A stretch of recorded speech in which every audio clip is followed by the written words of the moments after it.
ចាសស្ដីនាងខ្ញុំឆេងហៀងថ្ងៃនេះនាងខ្ញុំមកបង្ហាញបងប្អូនត្រួសអំពីដំណើរការស្នើសុំចុះសម្បត្តិអាពាហ៍ពិពាហ៍ជាមួយនឹងខ្មែរចិន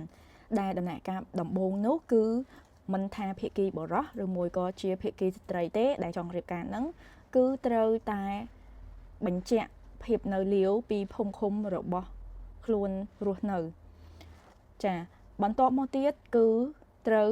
យកឯកសារទៅស្ថានទូតដើម្បីបកប្រែនិងចេញលិខិតថ្កោលទោស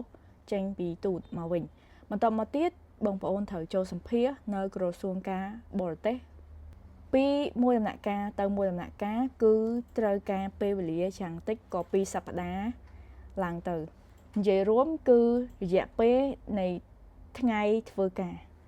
ហើយជាចុងក្រោយគឺត្រូវចូលទៅសម្ភាសនៅក្រសួងមហាផ្ទៃហើយឯកសារដែលត្រូវមានគឺសម្រាប់ជនបរទេសគឺត្រូវមានការងារ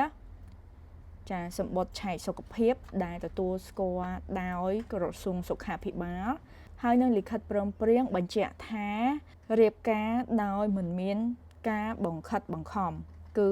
ព្រមព្រៀងរៀងខ្លួន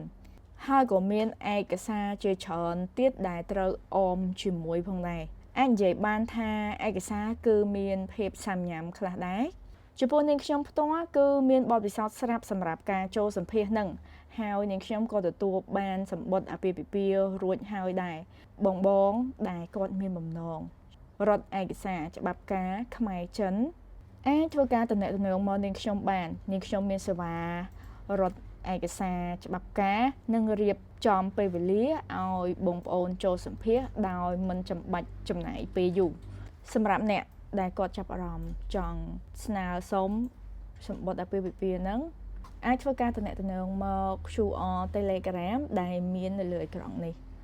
យើងនឹងជួបគ្នានៅក្នុងវីដេអូបន្តទៀតអូខេបាយបាយ